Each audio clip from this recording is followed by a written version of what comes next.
aan idin siiyo tusaale kale si aan isugu barbardhigo hadaf dejinta. Waxaan jeclaan lahaa inaan tusaale ahaan u soo qaato qof macno yar lahaa laakiin hadafkiisii gaaray.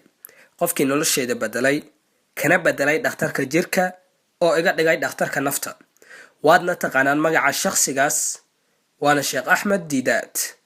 Aan eegna hadaf dejintii Sheekh Axmed Diidaat. Haddaad la socoto noloshii Sheekh Axmed Diidaat, wuxuu waxbarashada ka gaaray ilaa iyo fasalka 6, oo marka uu fasalka 6 dhameeyay wuxuu ku qasbanaaday inuu waxbarashada isaga tago, mana sii wadan karin waxbarashada sababo dhaqaale awgood. Sidoo kale wuxuu ku qasbanaaday inuu dalkan Hindiya isaga tago isagoo halkan ku dhashay. Kadibna wuxuu aaday South Africa, wuxuuna helay shaqo wax iibinta ah.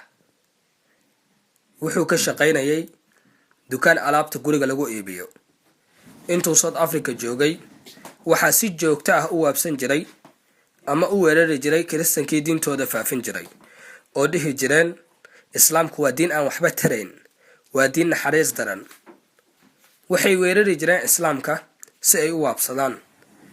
Intaas kadib Sheekh Axmed Diidaat damac ayaa galay oo ah waxaan rabaa inaan ka jawaab celiyo eedeymahan Islaamka u soo jeediyeen kuwan diinta kiristanka faafinaya, oo aan jawaab ku habboon siiyo.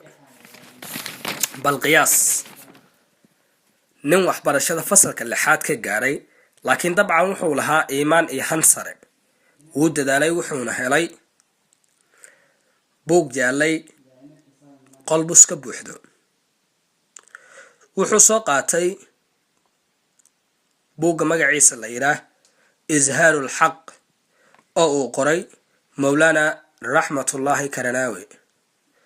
Dr. Axmed Diidaat wuxuu helay jihadii hadafkiisa u mari lahaa. Saas ayuuna ku bilaabay. Wuxuuna halgan iyo dadaal ugu jiray 40 sano ilaa uu jalanji gareeyay raggii ugu sarreeyay kiristanka.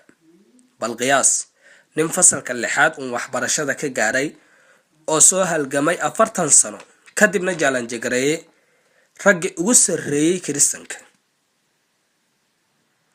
1986 wuxuu dood la lahaa Jimmy Swaggart.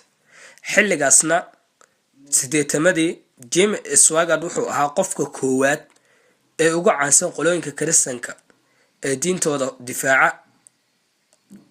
Isbuucyo ka hor dooda, mid ka mid ah taageerayaasha Sheekh Axmed Diidaat ayaa waxa uu ku yiri, aniga waxaan ahay taageerahaaga, laakiin waxaan rabaa inaan talo ku siiyo.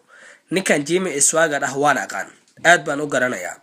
Fadlan hala doodin, wuu ku ruugi doonaa kadibna banaanka ku saari doonaa.